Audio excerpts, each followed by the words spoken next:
Ready everybody? Yes, ma'am. Now nobody will speak in between. So today we are going to revise chapter 9 of Footprints Without Feet, that is भोली. भोली नाम से ही सभी को पता चल जाता है ना, when we call somebody भोली और भोला, तो there is a picture in our mind कि अरे it means that person is quite innocent, उसको कुछ नहीं पता है ना, innocent होगा, नहीं पता होगा, बेचारा भोला वाला, उसको कोई भी बेवकूफ़ बना ले, ऐसा होता है. Same with this chapter, the protagonist of this chapter, that is a girl whose name is basically Sulekha, but she was being called Bholi throughout the chapter, except the beginning and the ending of the chapter. First line ही ये शुरू होती है कि there was a girl whose name was Sulekha. Sulekha है इस लड़की का नाम. जब वो उसका जन्म हुआ था, when she was born, she was quite pretty, अच्छी थी, हेल्दी थी. लेकिन क्या हुआ, when she was 10 months old, she fell off a cot, गिर गई. तो गिरने से क्या हुआ, a part of her brain got damaged. तो क्या हुआ कि जो उसका ब्रेन बाकी बच्चे उसकी एज के बच्चे थे उनके साथ साथ कोप अप नहीं करता था. Means she became a slow learner, अगर उसकी एज के बच्चों के साथ उसको कंपेयर करें. ठीक है. और फिर क्या हुआ, जब वो 2 साल की हुई तो there was an attack of smallpox. Smallpox का अटैक हुआ उससे, जिन्हें आप हिंदी में माता या चेचक ऐसा कह देते हैं. Chicken pox.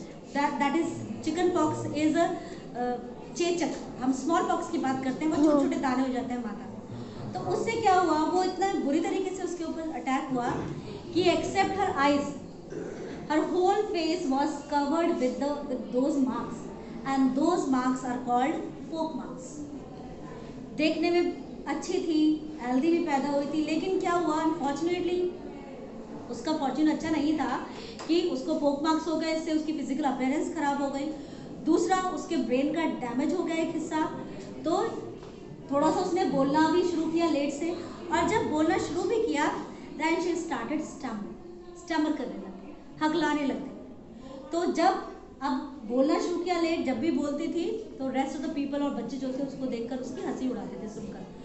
तो अब उसने क्या करा, बातचीत ही कम कर दी, ना के बराबर. अब neither she was beautiful nor she has the wit, और मोर ओवर शी स्टैमर.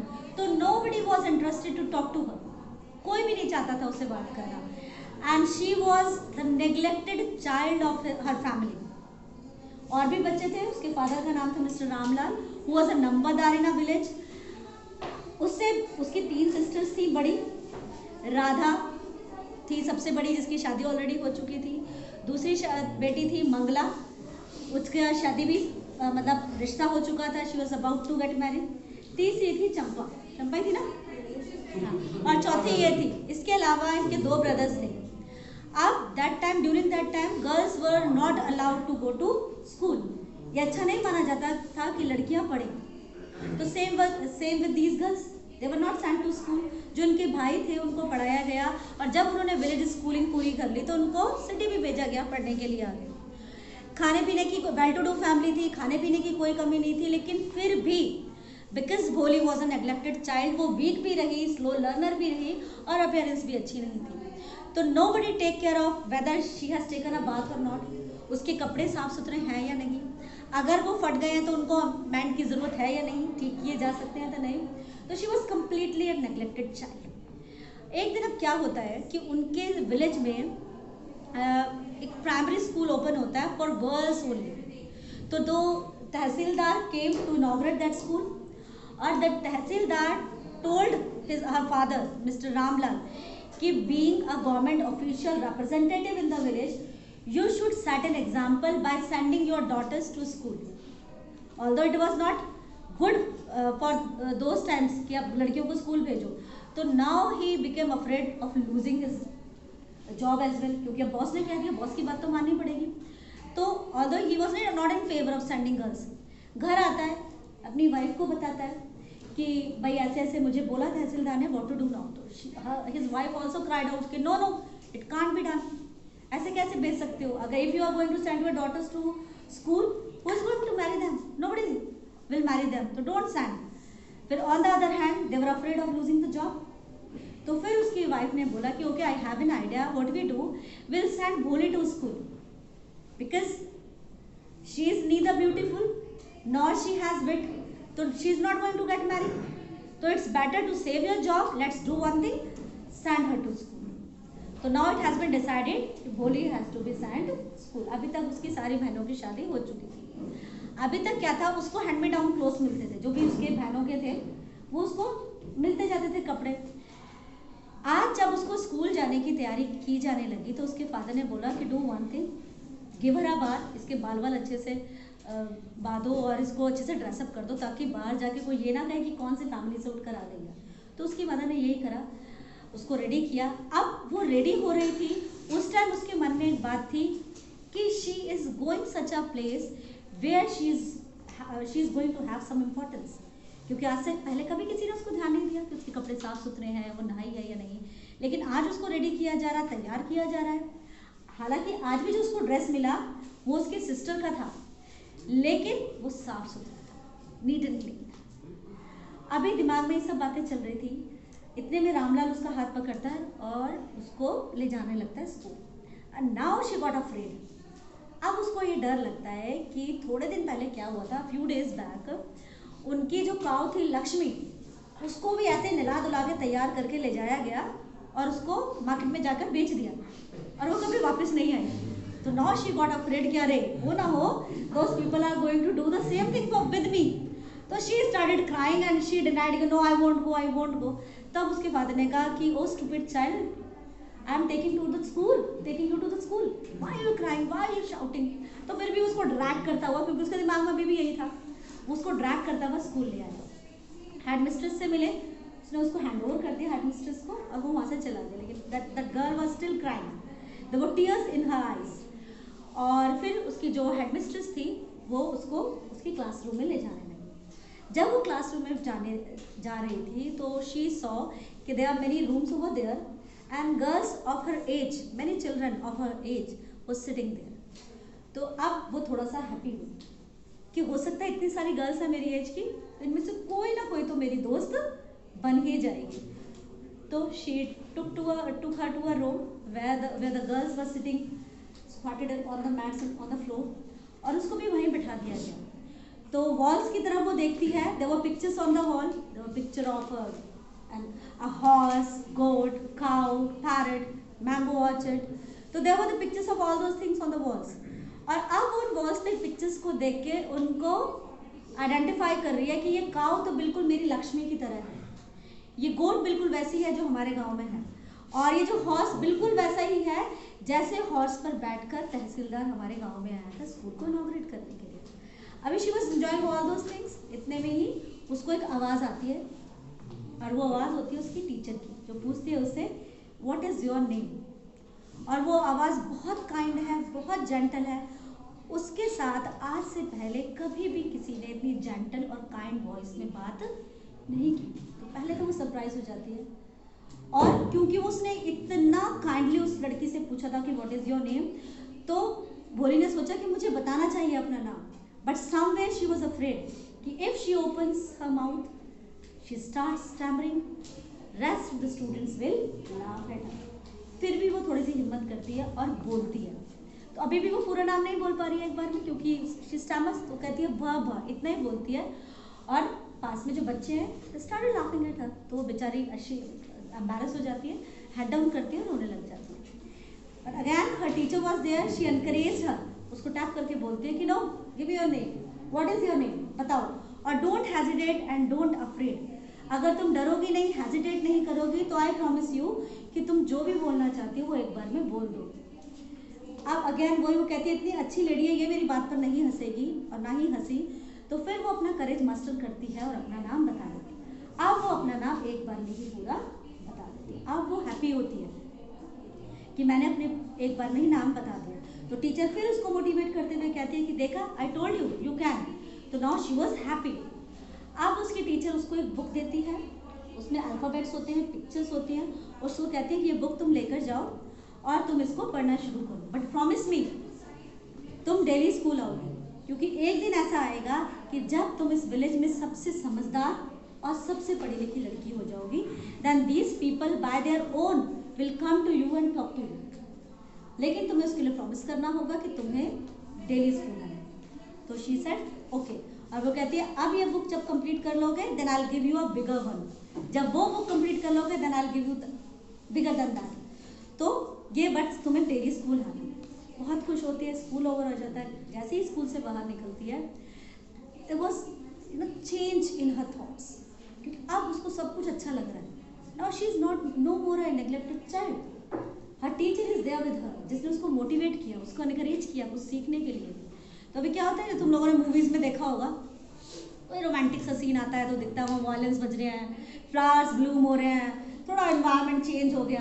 तो उसके लिए भी ये थॉट्स बहुत रोमांटिक थी, बहुत अच्छी थी। Romance doesn't mean love. Romance की हम जब बात करते हैं तो बहुत एक ऐसा फीलिंग जो बहुत स्ट्रॉन्ग है। तो वहाँ उसको भी वही फीलिंग्स आ रही थी। जब वो स्कूल से बाहर निकलती है तो उसको लगता है कि जो मंदिर का टेम्पल है उसमें घंटियाँ बज रही हैं, जो सामने घर है वहाँ उसमें जो ट्रीज हैं वो रेड कलर के फ्लावर से ब्लूम हो गए। तो एवरीथिंग उसको बहुत अच्छी लग रही थी, सब कुछ अच्छा अच्छा लग रहा था, क्योंकि उसका इंटरेस्ट क्रिएट हो गया था, उसको एक मोटिव मिल गया था। और अब there is a gap in the story कि after so many years, after years there is a change now. जो उनका विलेज था वो अब एक छोटा सा टाउन बन गया है। वहाँ पर ट्रेन्स हॉल्ट होने लग गई हैं, रुकने लग गई है, एक सिनेमा हॉल बन गया है, मार्केट अपग्रेड हो गई है। और वो जो छोटा प्राइमरी स्कूल था वो हायर सेकेंडरी स्कूल बन गया है, यानी कि अब उसमें लड़कियां ऊपर की क्लास तक भी पढ़ सकती हैं। Primary school up to 5th। अब सीन आता है कि रामलाल जो उसके फादर है उसकी मदर से बात कर रहे हैं और वो बोल रहे हैं कि what to do with Vishambar Nath proposal. तो उसकी मदर कहती है कि क्यों उसमें सोचना क्या, वी शुड एक्सेप्ट दैट। इतना अच्छा प्रपोजल आया और ये प्रपोजल है किसके लिए, भोली के लिए, शादी का। तो कहते हैं कि हाँ बट भोली से तो पूछ लो, वुड शी बी रेडी। तो कहते no she is a dumb cow, वो क्या कहेगी, उसको तो जो हम बोल देंगे वही करेगी, और इससे अच्छा रिश्ता, इससे अच्छा प्रपोजल उसके लिए आ ही नहीं सकता। क्यों, क्योंकि उसके पास बहुत अच्छा बैंक बैलेंस है, उसका बिजनेस बहुत अच्छा है, उसके पास अपना घर है। तो रेपुटेड फैमिलीज में से इससे अच्छा रिश्ता और क्या मिलेगा। मैंने तो कभी सोचा भी नहीं था कि भोली जो कि देखने में भी अच्छी नहीं है, जिसके पास बुद्धि भी कम है, उसके लिए इतना अच्छा रिश्ता आएगा। फिर उसके फादर बोलते हैं कि वो सब तो ठीक है, लेकिन विशंबर नाथ की एज अराउंड मेरी एज के ही है, उसके बच्चे भोली के एज के हैं, मोरोवर उसका एक पैर से वो लंगड़ाता है, लैम है। तो उसने कहा ये सब चीज़ें ये प्रायोरिटी नहीं रखती। प्रायोरिटी क्या है कि वो बिना डाउरी के हमारी बेटी से शादी कर रहा है, इतना अच्छा प्रपोजल है और ये हमें हाथ से जाने नहीं देना चाहिए। Bholi was listening all those things, लेकिन शी नेवर डिनाइड और refuse the proposal. She got ready कि whatever her parents are asking for to do, she was ready with that. तो नाउ द डे कम उसकी शादी का। विशंबर नाथ एक बड़े pomp and show के साथ बारात लेकर आता है, ग्रैंड पार्टी लेकर आता है, जिसमें उसके रिलेटिव्स हैं, फ्रेंड्स हैं, there is a brass band जिस playing the music and all. अब टाइम आता है जो मेन वो होता है गार्लिन करने का, जयमाला पहनाने का। भोली was wrapped in a red silk sari, she was looking good in silk sari, bride अच्छी लगती है सारी ब्राइड्स। तो अब जैसे ही उनका टाइम आता है वो गार्लन करने का, वन ऑफ भोलीज फ्रेंड, वो जो लड़कियां वहाँ खड़ी थी उसके साथ, वो उसका थोड़ा सा जो वेल होता है, घूंघट होता है, लड़कियां पहले घूंघट करती थी, उसको थोड़ा सा वो पीछे कर देती है। अब वो जैसे ही पीछे करती है तो Vishambhar Nath who is standing in front of her, he has a glance of her face, और उसकी ग्लांस मिलते ही ही वाज शॉक्ड, अरे शी हैज पोक मार्क्स। तो जो उसके साथ एक का दोस्त खड़ा है वहाँ, उसको वो बोलता है कि अरे have you seen her, there are pock marks on her face. तो उसका दोस्त कहता है then what's so wrong, you are not either young, वो यंग है तुमसे, वो भी तो शादी कर रही है, अब उसके पोक मार्क्स हैं, तो what is wrong in that, और तुम्हारे बड़े बच्चे हैं, यू आर अ विडोअर, क्या प्रॉब्लम है। तो कहता है no I won't marry this girl until her father give me 5,000 rupees in dowry. अब विशंबर नाथ ने जब ये बात कह दी तो उसका फादर जो रामलाल है वो आता है, उसको प्लीड करता है कि I have only 2,000 rupees right now, तो you just take and get ready for marriage. तो कहता है कि नहीं, ईदर 5,000। अब उसने क्या कहा था, एक तरीके से गैम्बल खेला था, अगर जीत जाता है तो अच्छा, नहीं तो शादी तो बाद में कर ही लेगा। तो अब उसका फादर जब अपनी वो टर्बन वर्बन उतार के रख देता है, मतलब जिस तरीके से भी एक बेटी का फादर प्लीड कर सकता था ग्रूम के सामने, he did all that, but Bishambar was not ready to get married. उसने कहा आप अपनी बेटी को रखो, आई एम गोइंग बैक। उसने कहा कि नहीं, if you do like this, who is going to marry my daughter? ये तो बदनामी हो जाएगी ना, nobody is going to get married. अगर आप वापस चले जाओगे तो कहता ठीक है, अगर शादी करनी है तो गिव मी 5000। आप बिशंबरनाथ कहीं से कुछ करके ही ब्रॉट दैट अमाउंट और वो उसको दे देता है और वो रेडी हो जाता। नाउ ही इज हैप्पी कि उसने गैम्बल खेला था एंड ही वॉन। अब जैसे ही दोबारा से वो गार्लन करने का टाइम आता है, दिस टाइम अगेन जो वो वेल होता है भोली के सर से वो हट जाता है, but this time Bholi herself remove that veil और with the speed of lightning वो जो उसको जयमाला, वो जो गार्लन डालने वाला था उसको हाथ मारती है और वो गिर जाती है। And she spoke that she would not marry such a mean and greedy fellow, she is not going to get married. Everybody was shocked. उसके फादर कहते हैं ये क्या कह रही हो तुम? जो बाकी जो लोग वहाँ इकट्ठे हो कहते हैं देखो कितनी बेशरम लड़की है, इसको इतनी शर्म नहीं है, शादी हो रही है, इसने घूंघट उठा दिया और किस तरीके से बोल रही है और पोक मार्क्स हैं इसके चेहरे पर, कौन इससे शादी करेगा? Everybody was just taunting her out over there कि इसने क्यों करा। तो वो वहाँ पर कहती है कि पिताजी don't worry, I will serve you in your old age. मेरा कुछ नहीं होगा, कोई शादी नहीं करेगा, नो प्रॉब्लम, मैं आपके साथ ही रहूँगी, आपकी सेवा करूँगी, but I am not going to get married this man. क्योंकि जो इतना लालची है कि जिसने ये तो देखता, एज डिफरेंस देखता, फिर उसने फेस देखकर मुझसे डाउरी का डिमांड किया, तो शी वोंट। किसी ने उससे कहा कि अरे we thought that she is a dumb cow, तो वो उसका भी जवाब देती है कि yes aunty you thought that I am a dumb cow, और जैसा आप कहोगे जिस खूटे से बांधोगे आई विल बी रेडी। हाँ, आई वॉज रेडी, मैंने प्रोटेस्ट नहीं किया जब मेरे पेरेंट्स ने ये कहा कि वो बिशंबरनाथ ओल्ड एज है, उसके बच्चे भी हैं, वो लैम्प है, मैंने सब चीज़ों के लिए रेडी हो गई थी because my parents were happy. But now at this stage there is no happiness. उनको लेट डाउन करके मैं ये शादी नहीं करूँगी। और वहीं उसकी टीचर भी खड़ी होती है, वो अपनी टीचर की तरफ देखकर कहती है कि अब मैं उसी स्कूल में पढ़ाना शुरू करूँगी जहाँ से मुझे स्ट्रेंथ मिली गलत के अगेंस्ट खड़े होने के लिए।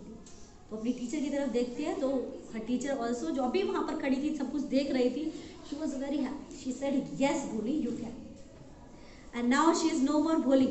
Now she is Sulekha.